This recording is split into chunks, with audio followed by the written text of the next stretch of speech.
आपका नाम? मधुरा ज्ञानेश्वर जोशी. मधुरा जी कहाँ से आ रही है आप लोग? मी मुंबईवरून आलेली आहे. आपको क्या दिक्कत थी? मला दोन्ही कानांनी आवाज येत नाही होता. त्या कानांनी जास्त कमी येत होता. आता थोडासा यायला ते. तो आज आप कहाँ पर आए? पुणे. तो आज कैसा लगा आपको? चांगलं वाटलं थोडंसं. आपका नाम? ओमकार ज्ञानेश्वर जोशी. ओमकार, आपको कैसा लगा आपकी मम्मी का रिजल्ट? बहुत अच्छा था। ये बहुत ही सरप्राइजिंग था कि आप बहुत लंबे डिस्टेंस से आपने नाम पूछा और मम्मी ने रिप्लाई भी दिया वो चीज के ऊपर। तो मतलब 1 फीट की दूरी से भी वो आंसर नहीं कर पाते थे, तो अभी तो 5 फीट्स पर आपने कुछ 5 क्वेश्चन, फीट्स नहीं, 5 से भी ज्यादा फीट्स थे, 50 फीट्स पर। 50 फीट से आपने एक क्वेश्चन पूछा और उसने एक भी सही जवाब दे दिया, बहुत हो गया। मतलब आज का ये जर्नी सफल रहा है।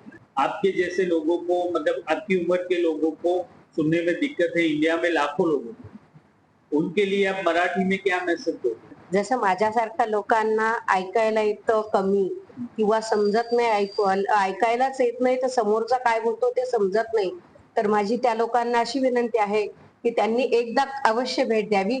कारण मला विश्वास नाही होता येईपर्यंत. मी माझ्या मिस्टरांना बोलत होती, मी एवढे औषधं केले, मला फरक नाही पडला, यांच्या फक्त ड्रॉप टाकल्याने काय फरक पडणार आहे. तर माझे मिस्टर बोलले, तू जाऊन तर बघ, ट्राय करायला काय हरकत आहे.